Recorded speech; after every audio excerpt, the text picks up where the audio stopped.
Welcome everyone to this episode of Palmetto Guardian. Today we'll be talking about workplace frustrations as well as Anti Terrorism Awareness Month.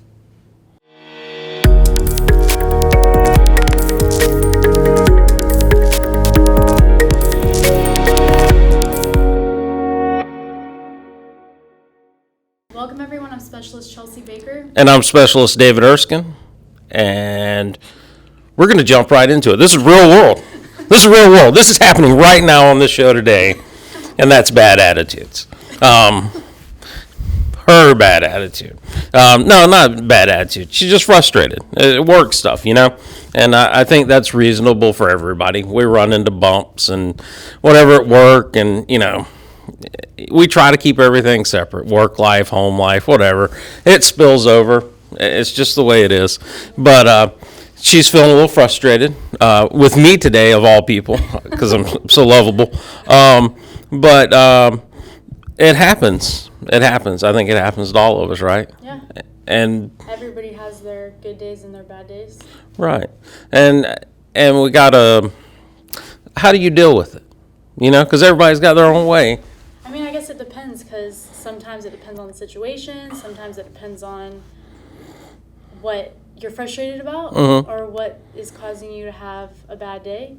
So, I mean, I don't know. Some days I would want to vent, and then other days I just want to be left alone. Just depends on what's going on. So we get to work through this on the show right now, because I am the one she's frustrated at. Now tell everybody at home why you're frustrated at me right now.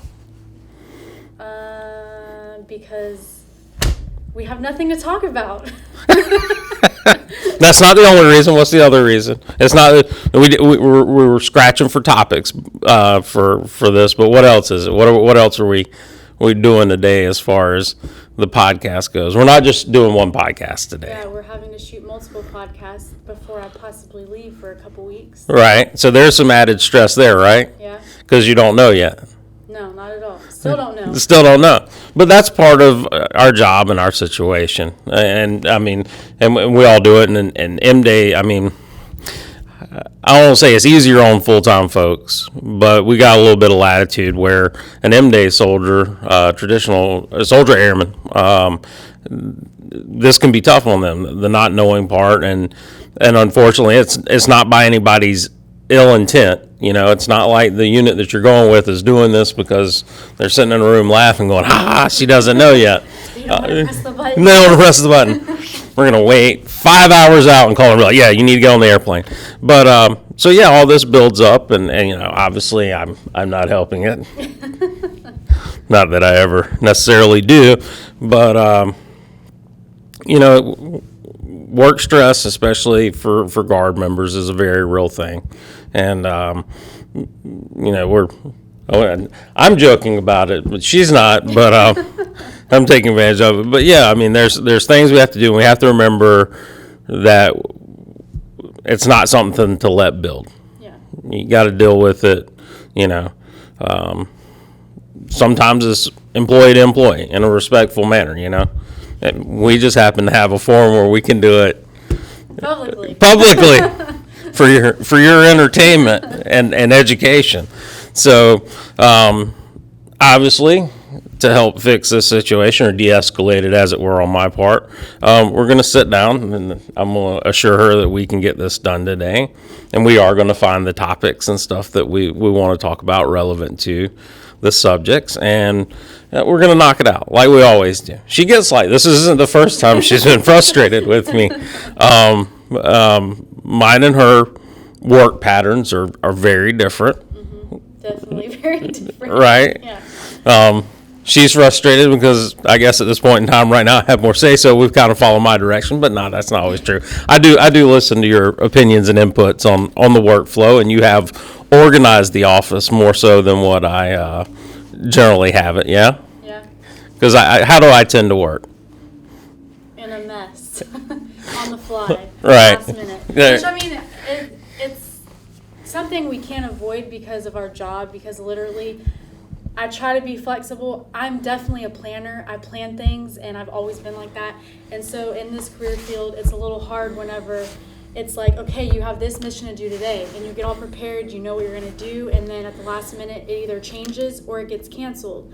And 9 times out of 10 that always happens with us because we're either the last to know, the last to get called, and it is frustrating. I've learned to kind of be flexible, but when it's something that's been planned for months and it's built up to it, and then you know that something's probably going to happen, and then it does, and you try to prepare yourself for that, but then it's like still waiting and waiting to find out an answer. It's just so frustrating because it's like, it's not like it's a day or a couple days. This is like a couple weeks that you have to plan for, and to do that at last minute, it's so frustrating to me because I'm a planner. I plan everything. I have to make sure I have all my ducks in a row and everything's worked out, and so it's frustrating coming in every day to work, and it's like, okay, am I going to get an answer today? Am I going to get an answer today? And then I don't hear anything, and then I've done everything I possibly can up to that point, and it still doesn't fall in my favor. So yes, I'm very frustrated. I'm trying not to be, but it's hard because it's like, I don't know, it's hard to explain, but I guess it's just a bad day for me. Yeah, we have a lot of conversations around the office. It starts out with her going, what do we have this day, and this day? And I'm like, I don't know. And that's the extent of the answer. There's nothing that follows. And then she waits. In awkward silence. Right. And I'm like, no, I don't know really. And she's like, why not? And I'm like, we'll figure it out when we get there. And we always get it done. For the most part. Not to say there's not stress related on that, those type of situations, but we get it done. But yeah, so we're obviously working through this in front of y'all or whatnot and discussing it, but you can already tell her mood's getting better if you can see her on camera and her voice tone if you're listening. But that's part of it, and sometimes it's as simple as what we're doing right now. If you have a coworker or something like that that's frustrating you, maybe with their style of workflow, because once again we're proving that people on opposite end of the spectrums can accomplish the mission. And I think that's a lot about what the military is in a whole, and maybe the Army or the Guard more so, because you got, not only are you dealing with different personalities, cultures, and work styles, but you're also dealing with full-time personnel, and you're dealing with traditional M-Day soldiers, and then plus you have civilian contractors and state employees, and so we get meshed into this massive, huge ball of ooey-gooiness. Ooey gooey. It's a fun word, right? Ooey gooey. Yeah. But all this ooey gooiness, and when you put us on task, somehow we work it all out. Yeah. We figure out the way, just like we're doing today. We were in there spitballing, and I'm like, "What you got?" And she's like, "I got nothing." And she's like, "What do you got?" And I was like, "I don't know." We were getting nowhere. And I said, let's just go sit down and let's see where this takes us, what road this runs us down. And here we are. We're working our work issues out in front of y'all, and getting it done in a positive way, with a little bit of joking, but we're getting through it. We're getting content out of it, and by the time we're done with this, she'll be right as rain. I hope so. We'll see. And then I'll interrupt her intro at least 5 or 6. And then I'll get frustrated again. Yeah, because if y'all don't know, in the intros, I'm Batman. Yeah. And literally, we will sit here for 10 or 15 minutes while I'm trying to do the intro, and he keeps messing me up. So definitely, we need to work on some outtake videos for you guys, maybe some behind-the-scenes stuff, so that you can kind of get a feel of. I think we should do it. I think we should do it as a subscriber reward on YouTube. Yeah, we could do that. I say if we hit 500 subscribers on YouTube, because we're 300 and some change? 392, I think, this morning. Yeah, so 108 more subscribers. I think we release a bloopers yeah. At 500. You guys, we got some good bloopers, so you guys got to subscribe. Like I'm telling you, we have some good stuff. So yeah. If you want to see the bloopers, hit the subscribe button on our YouTube channel. For those listening and don't watch, check it out. Yeah. See our cool set that we built and everything. Yeah, I put a lot of work into it. See, here we go again with the frustration, because you aren't the only one that built this set. No, we built it. Yeah, I mean, definitely 500 subscribers will release, a blooper. Talk today. I'm telling you, it's rough over here. It's rough over here. I need a water bottle or something. I know, we got to get some, like, cool cups or something. If Yeah. anybody has some ideas Yeah. for people who design stuff, Yeah. let us know because, or like I don't know, some kind of cool. Maybe product. something with the show name on it. Yeah. And like a cool little graphic that goes with the National Yeah, Guard. that would be awesome. Yeah. Um, We need that. And then for the people who do watch this, share it with your friends, Yeah. especially other soldier and airmen, because as y'all can kind of see with what we're doing, we're trying to hit topics that are relevant to y'all. And so we even got some feedback recently that somebody would like a show done on promotions and how that process actually works and everything. So we're looking into it. We're trying to find the right subject matter expert to come in here and talk with us and kind of walk us through, I guess the things you need to know about promotions and boards and what all that, involves and whatever else. So, hopefully that'll be a show here before too much longer. And we talk about how the podcast is for everybody, but I feel like sitting back after we've been doing this for a couple episodes now, that hopefully it's helping reach out to those end-day soldiers, because I feel like they're the ones that don't get the information, or they're the last to know because they don't have access to all the information that we get on a day-to-day basis. Because, I mean, we were both traditional end-day soldiers. We weren't always full-time, and 9 times out of 10, there's all this good information that's getting put out, but it's on all these web pages or websites that we don't have access to on a day-to-day basis. So even though this platform is for everybody in the South Carolina, whether you're Guard, you're veteran or civilian spouse, whatever the case may be, hopefully this is reaching out to our end-day soldiers so that they can get the information they need, and then they can pass it along to all their soldiers under them and get the word spread out for whatever they are looking to learn. Yeah,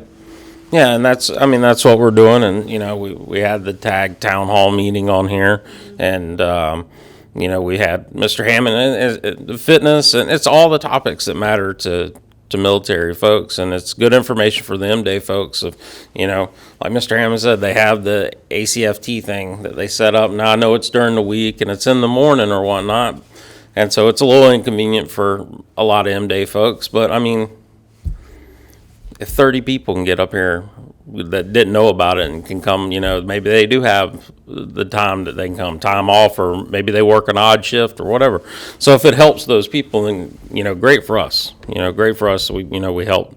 It starts with just, a handful of people and to pass the word. And we've seen this, 10, 11 episodes in, and this thing's already starting to grow, which is the whole purpose of it. It's information for y'all. Yes. For y'all. A very informal and relaxed environment, Yeah. so that it's not in a serious. Yeah, I mean it's serious information sometimes, and I mean the tone fits the content, but it's not so rigid, I guess, and it gives opportunity for conversation and detours off the topic. It's not like a traditional, news interview where there's 3 or 4 questions on a certain topic and then it's done. It gives you the opportunity to kind of wander around with folks, and you get to see people's personalities a little bit more here, because a lot of times they're talking about stuff that they're super excited about. A lot of times when we go out and we do news type pieces or whatever, we're asking about something we want to know about. It's like, how's the training here today? What'd you learn? How's this benefit, South Carolina citizens and stuff like that? And not to say that people aren't passionate about that stuff, but it's very directed questions. But when you bring somebody like, I keep going back to Mr. Hammond, but you bring Mr. Hammond in, who's obviously super into fitness and health and stuff like that, he's excited to talk about it. Or even, some of our other civilian counterparts with the museum when we had the D-Day show, John and them at the museum was obviously super excited about having that event, so they were obviously more animated and engaged and whatever else, and that's normal. That's normal. That's how people are about things that they like, and they don't get irritated about it. Yeah. Well, speaking on seriousness, even though this podcast isn't geared towards being serious, but this month is Anti Terrorism Month, and we are going to have a guest speaker talk to us a little bit about that and things to look out for yourself and your family and that kind of thing. Yeah, and that, once again, good information for everybody across the board, not just people in uniform, but this is information for civilians and stuff, and it helps you make aware or aware of what's out there and maybe some of the processes, and I'm sure he'll have contact information and stuff like that he'll go over with us with. So yeah, it should be good. So today we have Lieutenant Colonel Paul Laymon, the state Anti-Terrorism Officer with the South Carolina National Guard, and he's here to talk to us about anti-terrorism. So welcome, sir. It's good to be here. Yes, so could you tell us a little bit about what you do as the state Anti-Terrorism Officer? Well, it's first of all, you have to understand terrorism. Terrorism is going to be that unlawful, violent act that somebody's going to do to try to get their political point across. And so our job is to not let them. And so in the anti-terrorism world, we're going to do all of the things proactive to ensure that the mission is executed. So we're going to do a lot of things. There's a great deal of risk assessment that goes along with anti-terrorism. We're going to study the assets that are required to get the mission accomplished. We're going to study the threats that are out there, and we're also going to study the vulnerabilities. So all three of those are pulled together under a risk assessment. When we look at our assets, what we want to remember is it's anything that you care about. And when we say that, you talk about anything you care about to get the mission done. Everybody's got a different mission. Army's got a different mission. Air Force has got a different mission. We want to make sure that that mission is accomplished. So when we look at assets, we say it's everything you care about. It's people, it's equipment, it's your facilities, it's information, it's your reputation. Believe it or not, your reputation is a big part of what we do. If a terrorist can actually attack the reputation. And so, just to reiterate, your asset is anything we need to get the mission done. When we look at the threats, that's anybody that wants to harm our mission. And threats can be they can come from all different faucets. You can have state-sponsored terrorist activities like ISIS, Al-Qaeda. You can have your domestic terrorist groups. You could say animal activists, animal rights activists. A lot of protesters at our gates based on some of those activities. And then there could be this lone wolf individual that's out there. And all of those groups have done terrorist activities in the past. Our job in the anti-terrorism world is to figure out who they are, rack and stack them, and find out which ones, what tactics, which tactics, techniques, and procedures they use to try to thwart the mission. In the anti-terrorism world, the big thing we can't really control a lot of the threats or the assets. The boss is going to bring a mission in, whether I like it or not, and it's my job to help protect that. And so the big thing in the anti-terrorism world that we focus on are the vulnerabilities. Is the mission vulnerable to this terrorist tactic, technique, or procedure? And if so, what proactive measures can I do to make sure that that person or entity cannot accomplish their mission? So we're going to anticipate, we're going to detect, we're going to deny, we're going to delay, we're going to deter them, we're going to deceive them, we're going to mitigate against all that, and ultimately we may have to respond to a terrorist activity. And so you have to separate anti-terrorism from counterterrorism. Anti-terrorism is the proactive stuff. Counterterrorism is the reactive stuff. Counterterrorism usually means you're bringing a gun to the game. And so that's really the kind of the crux of the anti-terrorism world. In the National Guard, it's a commander's program. Commanders are responsible for their mission. So they're also responsible for the anti-terrorism program. There you go. Now, Sum it up. that was good sum on it. Now, getting down to kind of the airman soldier level of anti-terrorism, we go through the briefing Sure. every year, but obviously it's an all year long thing. It boils down to each individual soldier and airman. What are some things or best practices, I guess, for the soldiers and airmen dealing with anti-terrorism? Well, first of all, you don't want to know, understand your random anti-terrorism measures that are out there, the RAMS program that we do. And the RAM program is probably the most cost-effective program we can do to thwart a terrorist type threat. It's really, like I said, random. It's a random activity that you're going to do. Remember I said you were going to anticipate, detect, deny, delay, deter? Well, the random anti-terrorism program does just that. It's a lot of events that we pull from higher FIPCONs, and those are force protection conditions, and we'll bring those into our day-to-day activity, and we're gonna randomly implement one of these activities at a facility and or a location to throw the bad guy off course. So that's again the overall focus for at the soldier boots on the ground mentality is understanding that we're doing things like that, and they will be a part of that. I mentioned the FIPCONs. At that lower ranking level, you have to understand the FIPCONs. At one point we had normal. That's out the window. All right. Then we went to alpha. Well, that's kind of out the window now. So Bravo Alpha has become the new normal. So at that soldier airman level, they need to understand what those FIPCONs are. And what does that mean? So all of a sudden I say, hey, we're going to go to Charlie. You know that's a bad day. And if we're going to go to Delta, it's already a bad day. Yeah. And so being able to understand those levels is extremely important at that worker B level. Now, social media and stuff, and cell phones and all that's the norm. I mean, we all walk around with them in our pockets. What kind of, I guess you've been involved in this stuff for a fairly long time, so you've kind of seen things progress over the years. How has social media and mobile phones, cell phones and stuff kind of changed the game a little bit, I guess, for anti-terrorism, or has it had an effect at all? You got to remember, you have to think about terrorism like a virus, okay? A virus or a bacteria will mutate based on the host. And so if the host gets stronger, that virus or bacteria has to get stronger in order to infect the host. Terrorists are just like that. So as we develop and build stronger hosts, so to speak, the terrorist is going to do the same thing.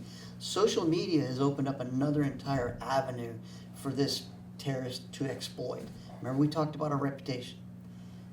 They can exploit our reputation through social media very quickly and do so. Again, terrorists it's really kind of hard to define what a terrorist, it's easy to define what a terrorist is, but the individual that's out there. Today, one person can affect a great deal, and they could do so with a couple keystrokes. In the past, it would have been much harder to get to a target. You had to use a kinetic energy.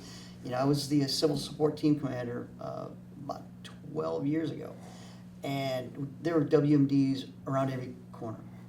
You couldn't open the door without tripping over one. Yeah. Well, that's not so much the case anymore. They're still there, but it's not the tactic, technique, or procedure that terrorists use. That evolved into something more simple, going and getting a rider truck or whatever and running people over. All right. It's much easier than getting a WMD. Right. And it's just as effective. Then it evolved to picking up a weapon and going into a mass of people and shooting them. All right. So now today the social media is another avenue that these activists can exploit. It gets into a philosophical idea on the evolution of this particular technology. 2008, there was only one iPhone. Steve Jobs had it. Okay? That was it. Yeah. He introduced it in 2008. Well, 11 years later, I have two. Right. Okay, in just a short amount of time, this technology is completely tidal waved over the culture. So we really can't predict what the effect this will be on us tomorrow. We're still in my world, the anti-terrorism world, still studying the effect of all this. How can it affect our reputation? Can it be exploited some way, shape, or form? All this mega data that lives out there in the cloud, can it be used against me? Something I surf on today, can that be used against me tomorrow? Who knows? So those threats constantly evolve based on the host's ability to get stronger.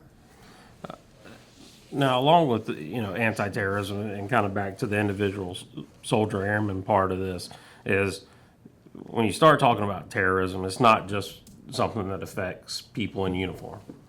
Absolutely. A large part of our job when we think about it, it's just the uniformed people that you're talking about. When you're talking about terrorism, it's very real that your family could be the target, not you. So practicing this, so this is something we need to practice, not just for ourselves, but for, our families and civilians community that we're in. What type of impact then does that have when you take it outside of just the military? Now you're talking about the community, how that kind of changes the facets of this.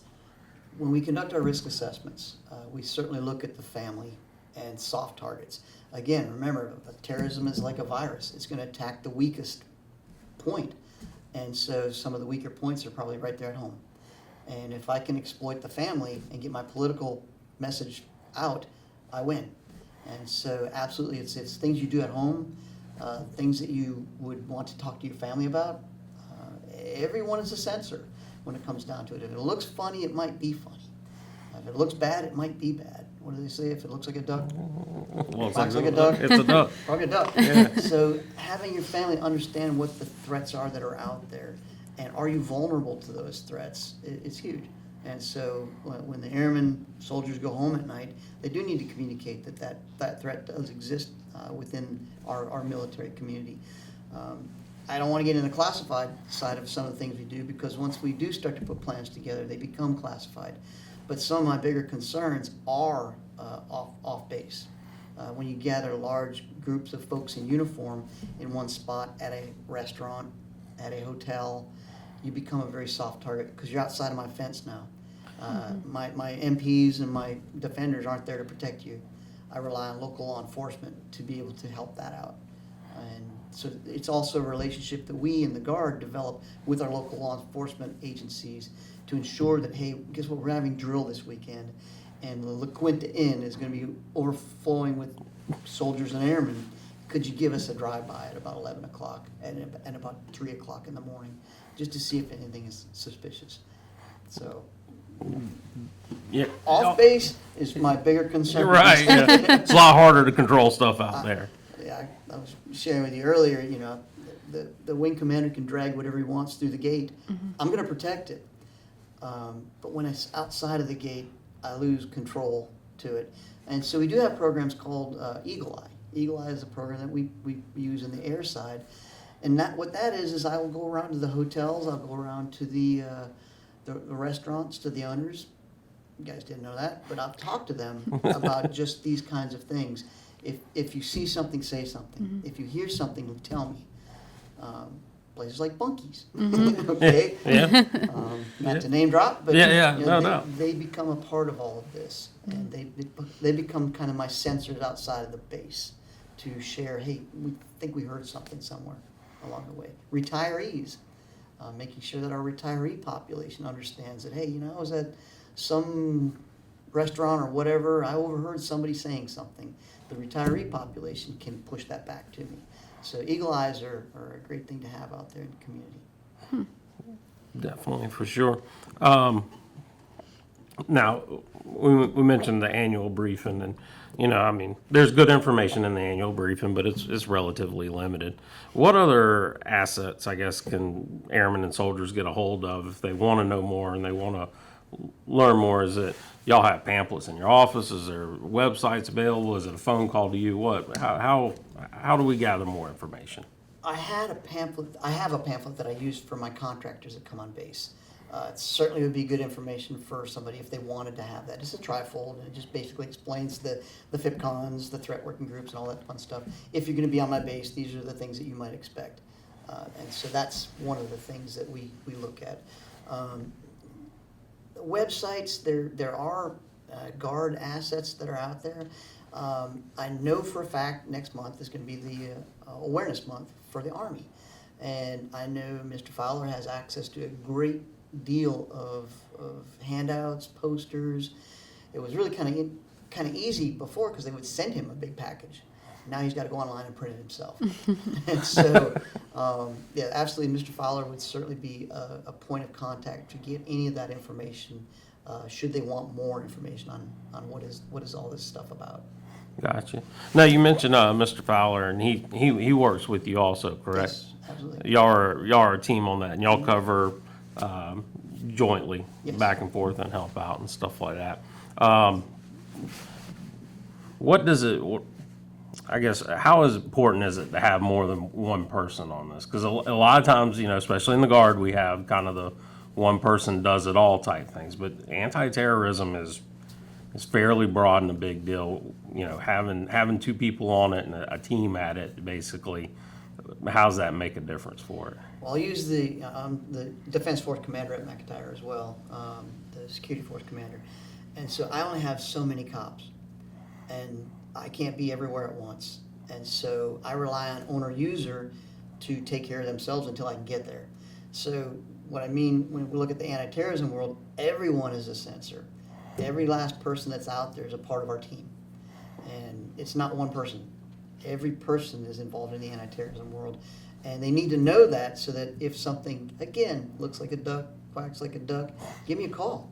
I'll let you know if it's a duck. Okay? Now, is there like a 1-800 number or a contact number for that type of stuff? Is there a hotline set up, or is it better just to call, the base directory? What would be the best way? I don't have a 1-800 number for that I know of. Okay. I don't know if Mr. Fowler has a 1-800 number for it. I know I have a number out at McIntyre with my Base Defense Operations Center. And I'm sure, well, at EMD, there's a warning point that you could contact. Now that I go through my little Rolodex here. There you go. The warning point out at EMD wouldn't be another place to contact, or the JOC would be a good place to contact. Those would be the numbers I would probably put on a short list. If you do see something, warning point at EMD, the JOC's number, my BDOC's number, I would want to guess McCready probably has a similar number. Mm-hmm. So unfortunately, there's not one single number. There would probably be a couple different numbers that we could make. And during next month, during the awareness month, we'll see if we can't get that public. Yeah, well, that's good. That's that's good to know that there's places to reach out to during those times and people to get in contact with, and it might be something good for soldiers and airmen if they don't have those numbers, to go find them, keep maybe in your wallet or something like that, because you don't want to be looking for that type of stuff. No. In the heat of the moment type thing. Now, this is a program, like we said, that kind of spans the whole gambit of things. I mean, this comes from the highest levels up to the lowest levels down. And this is something we've been working on, obviously, for years. Anti-terrorism's not super new in the military. But what types of, progression have you seen out of the anti-terrorism program over the years that's been improved? It's all based on threat. After 9/11 occurred, our sensitivity was heightened exponentially. And so when there's lulls in threat, the program sort of falls off the path. Until something occurs, then it gets heightened again. So it kind of waxes and wanes.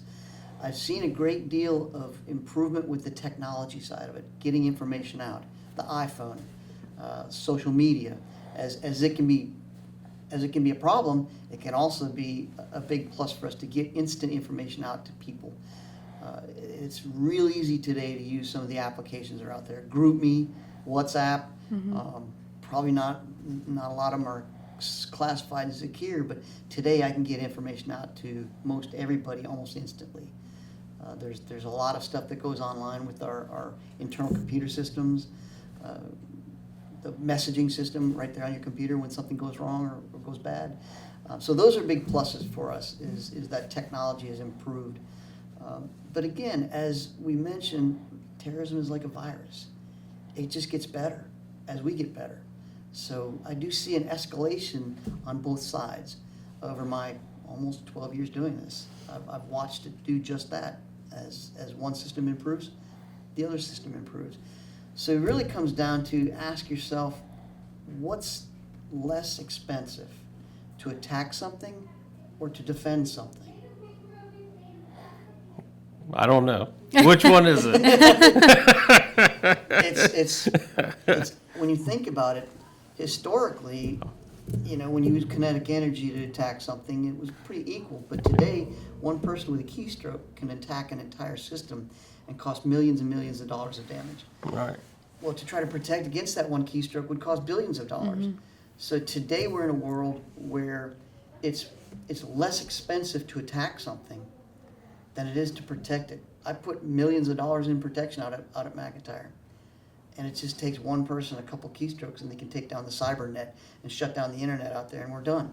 So that's the problem. That's a problem we deal with today, is how much am I going to spend on a very, very simple attack? Somebody can get onto the base with a weapon or into a complex somewhere. A couple dollars for a handgun and a handful of ammo, and you've just thwarted millions of dollars worth of protection. So that's what I've noticed over the years, is that it's become way less expensive to attack than it is to protect.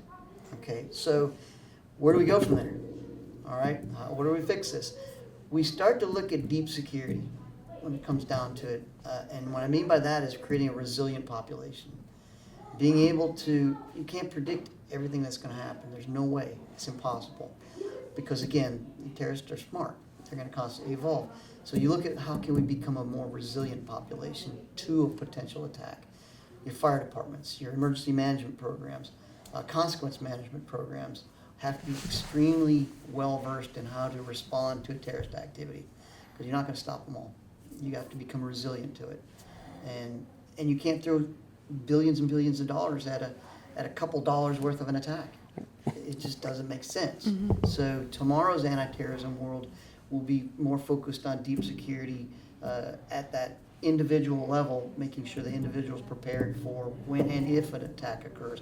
How do you stop it? How do you thwart it? Active shooter, run, hide, fight, scenario. In the MP and in the security force world is fight, fight, fight. Mm-hmm. No run, hiding. Yeah, right. So it's that mentality that you have to get across to everybody is fight, fight, fight. Mm-hmm. All right? That run, hide stuff is going to have to go out the window at some point in time in the future. Everybody's got to fight. You know about that because you were in MP. A little bit, yeah. And it's changed because before it was always hide. It was different. Like you didn't run. Hide. What is it? Run. That's, I don't know. Yeah. It's changed so much. Fight, fight, fight. Yeah, exactly. So like whenever if you're in a building and you're not in a security force or MP role, they would tell you always to hide, but now it's if you can get out, get out. Yeah. But I mean, for us, if you're going into the situation, you're gonna do everything you can to take out the enemy. Yeah. So it's definitely evolved. Just like every time we talk about stuff on the podcast, it's something evolving. Yeah. So I think that's a big thing with the military just in general, because part of it's because of the technology, like you mentioned, the phones. 2008, there was one, like you said. And so, this type of stuff has caused the military in all areas to have to just take leaps and bounds ahead of where we were. You're talking a decade worth of change, where if you look at a period, say, from World War II up to kind of the modern age of the military, there wasn't a whole lot of huge changes. There was stuff, technology was there, but we've had to just run at stuff the last few years. Now at the unit level, as far as anti-terrorism and stuff goes, do we have people in place at, say, unit levels or a battalion wing or not wing. Squadron. There you go. That was the word I was looking for. Are there people in place? I'm on drill weekend, and obviously you're busy and stuff. Are there people in place that we can reach out to on drill weekend outside of y'all's office, or not? Well, at the, speaking for the Army now, you guys have the SADOT program. And don't want to get into the classified side of all that, but, there are folks that are very versed in how to respond and or not to respond. So identifying those at the unit level, the platoon, battalion, who your SADOT folks are. I would certainly want to do that if I was a member, find out where that person is. And maybe if I had questions, I would talk to them. Very well trained, very highly capable, very, very positive program in my opinion. And we need to continue on with that. Remember what I said, everybody's a sensor. So now we have folks that are out there that are assisting with all of this. So I would say on drill weekend, I would start with the commander and or first sergeant.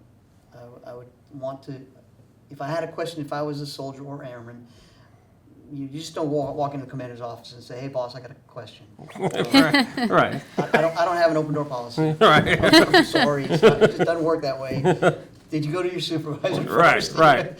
Did you talk to the first sergeant first? So I'm going to suggest on a drill weekend, somebody shows up on drill weekend and they saw something over the month at home.